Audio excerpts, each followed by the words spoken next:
బీహార్ ఎన్నికల వేళ ఆసక్తికర పరిణామం సంభవించింది. మహాగఠబంధన్ ముఖ్యమంత్రి అభ్యర్థిగా రాష్ట్రీయ జనతాదళ్ అగ్రనేత తేజస్వి యాదవ్ పేరు ఖరారైంది. దీంతో విపక్ష కూటమి సీఎం అభ్యర్థిపై కొంతకాలంగా నెలకొన్న ఉత్కంఠ వీడింది. ఈ అంశానికి సంబంధించి కాంగ్రెస్ అధిష్టానం తరపున రాజస్థాన్ మాజీ ముఖ్యమంత్రి అశోక్ గెహ్లాట్ ఆర్జేడీతో చర్చలు జరిపారు.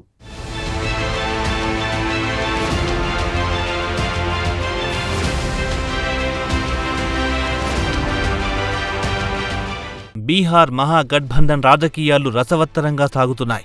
ఓవైపు కాంగ్రెస్, రాష్ట్రీయ జనతాదళ్ మధ్య సీట్ల పంపకాలపై ఏకాభిప్రాయం కుదరలేదు. మరోవైపు మహాగఠబంధన్ ముఖ్యమంత్రి అభ్యర్థిగా ఆర్జేడీ అగ్రనేత తేజస్వి యాదవ్ పేరును ఖరారు చేశారు. అంటే మహాగఠబంధన్ అధికారంలోకి వస్తే తేజస్వి యాదవ్ ముఖ్యమంత్రి అవుతారని విపక్ష కూటమి యావత్ ప్రజలకు బహిరంగంగా వెల్లడించినట్లే. కాగా కాంగ్రెస్, రాష్ట్రీయ జనతాదళ్ పార్టీల మధ్య ముఖ్యమంత్రి అభ్యర్థి ఎవరన్న దానిపై కొంతకాలంగా ఉత్కంఠ నడిచింది. కాగా ఈ ఉత్కంఠకు తెరదించుతూ మహాగఠబంధన్ భాగస్వామ్య పక్షాలు తాజాగా మీడియా సమావేశంలో ఒక అధికారిక ప్రకటన చేశాయి.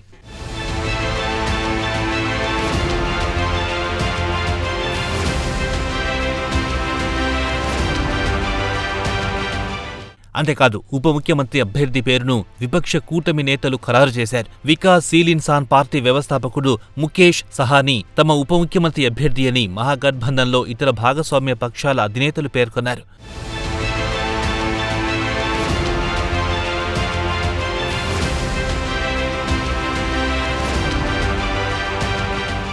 ఇదిలా ఉంటే ముఖ్యమంత్రి, ఉప ముఖ్యమంత్రి అభ్యర్థుల పేర్లను ప్రకటించిన సందర్భంగా ఎన్డీఏ కూటమికి మహాగఠబంధన్ నేతలు సవాల్ విసిరారు.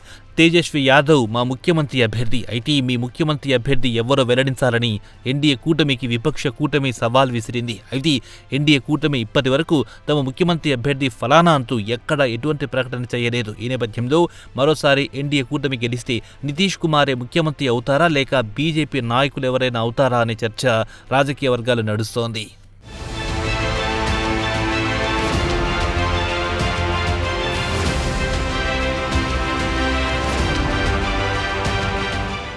ఇదిలా ఉంటే అసెంబ్లీ ఎన్నికల షెడ్యూల్ ప్రకటించడానికి ముందే తనను ముఖ్యమంత్రి అభ్యర్థిగా కాంగ్రెస్ పార్టీ ప్రకటిస్తుందని ఆర్జేడీ అగ్రనేత తేజస్వి యాదవ్ ఆశించారు.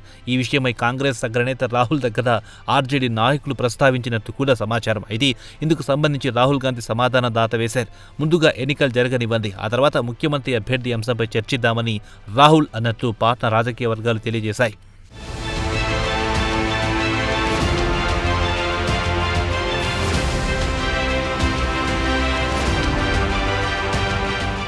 ఈ నేపథ్యంలో బీహార్లో ఓట్ల చోరీ అంశంపై రాహుల్ గాంధీ 16 రోజుల పాటు యాత్ర చేశారు. కాగా రాహుల్ యాత్రను విజయవంతం చేయడంలో తేజస్వి యాదవ్ కీలక పాత్ర పోషించారు. యాత్రకు సంబంధించి రూట్ మ్యాప్ తయారు చేయడంతో పాటు రాహుల్ అలాగే ఇతర నాయకుల బస తదితర ఏర్పాట్లను కూడా తేజస్వి యాదవ్ దగ్గరుండి చూసుకున్నారు. అయితే యాత్ర ముగిసిన తర్వాత కూడా ముఖ్యమంత్రి అభ్యర్థి ఎవరన్న దానిపై రాహుల్ గాంధీ నోరు మెదపలేదు. కాంగ్రెస్, ఆర్జేడీ మధ్య దూరం పెరగడానికి ఇదో కారణమైంది.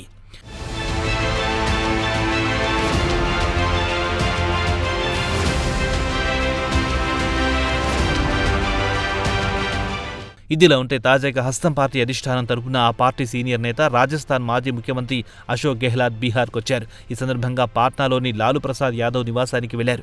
చర్చల సందర్భంగా మహాగఠబంధన్ తరపున ముఖ్యమంత్రి అభ్యర్థిగా తేజస్వి యాదవ్ పేరును ప్రకటించారని లాలూ పట్టుబట్టినట్టు రాజకీయ వర్గాల సమాచారం. దీంతో లాలూ అంతరంగాన్ని కాంగ్రెస్ అధిష్టానానికి అశోక్ గెహ్లాట్ తెలియజేయడం, వారు ఓకే అనడం చకచక జరిగిపోయాయి.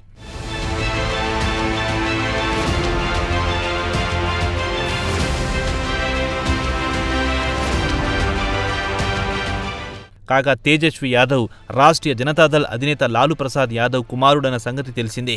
తేజస్వి యాదవ్ చాలా కాలంగా రాజకీయాల్లో కొనసాగుతున్నారు. క్షేత్రస్థాయిలో పార్టీ వ్యవహారాలను ఆయనే చక్కబెడుతున్నారు. అంతేకాదు గతంలో ఉప ముఖ్యమంత్రిగా పనిచేసిన అనుభవం కూడా తేజస్వి యాదవ్కు ఉంది.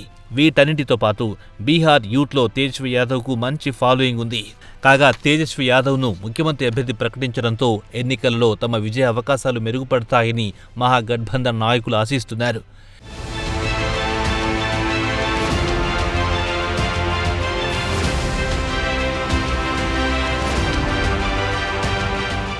ఏదేమైనా తేజస్వి యాదవ్ బొమ్మతో మహాగఠబంధన్ బీహార్ ఎన్నికలకు వెళుతోంది.